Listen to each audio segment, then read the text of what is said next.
Hey guys, Southeast Softwash. So if you're watching this video, that means you've purchased either a piece of equipment from us that came with a blend manifold, or you may have just purchased the blend manifold and received it in a box. You're building your own system. So what the purpose of this video is to show you how to achieve your desired ratios.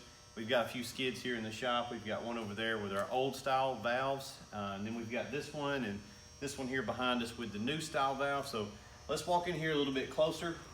We'll take a look at this blend manifold. So the way this works is we've got our water tank here in the back. You can see the line going down here to the water. The center line, the small one, that's going to be our surfactant line. Now that is not going to really change our ratio on our SH. When we're talking about our mix, what we're referring to is how strong is our SH mix coming out at the wand.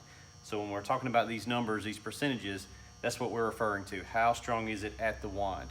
And then this one here in this setup would be our bleach line, which is going to our big bleach tank right here. So the way we do this, here's our water line. It's cut on right now, and it basically stays on forever. You never really touch the water line. The water line is there to allow flow for the pump. The pump has to have a certain amount of liquid to be able to flow properly.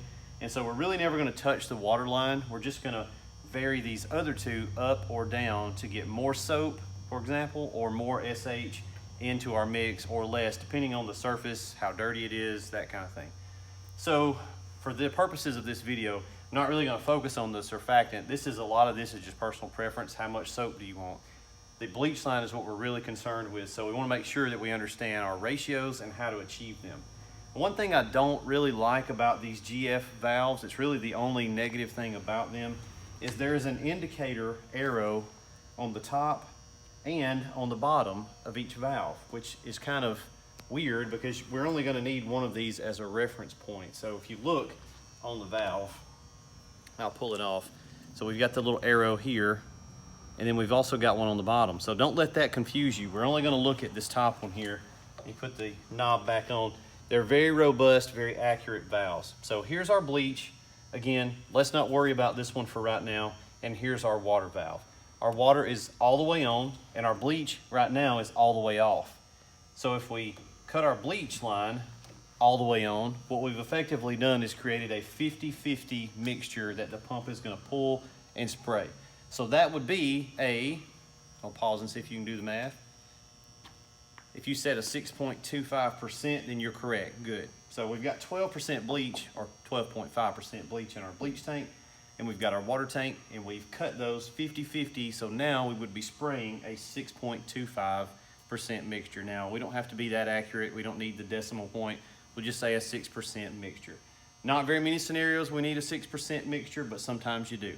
So if we adjust our bleach valve here to right in the middle, that would be a 3%, okay? So we've cut our 6% in half, and we're on a 3%. Now, there are little numbers here on this dial. They're very hard to see. You probably can't see them in camera. They're hash marked out from 20 to 180. So it's a 180-degree valve.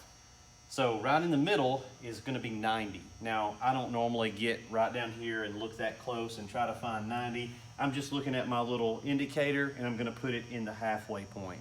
So we know that that is a 3% mixture. If we cut it back to half of that, which would be 45 on the numbers here, about 45, that's gonna be half of 3%, which is 1.5, right? So now we're spraying a 1.5% mixture. And that's usually where we're gonna do house washes, vinyl siding, hardy board, whatever. 1.5 is kind of your starting range for house wash cleaning. That's a catch-all, it does a lot. 3%, that's getting a little strong, so we're doing like pre-treating concrete driveways, more dirty surfaces, something like a brick wall or something like that, maybe a 3. Usually we're cleaning roofs around a 4% mixture, which would be down here in the 3/4 of our range. That's roof cleanings, asphalt shingles, maybe barrel tile, depending on how dirty it is. And then all the way open at 6% would be moss. That's really the only thing we treat on 6% if there's got some heavy moss growth on a roof.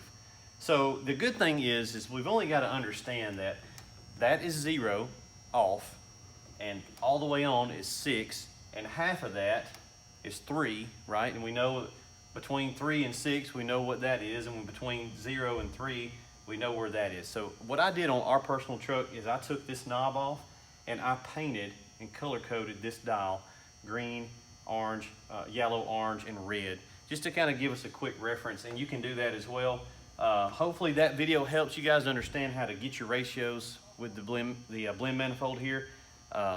Thanks for purchasing it, and we'll check in with you later.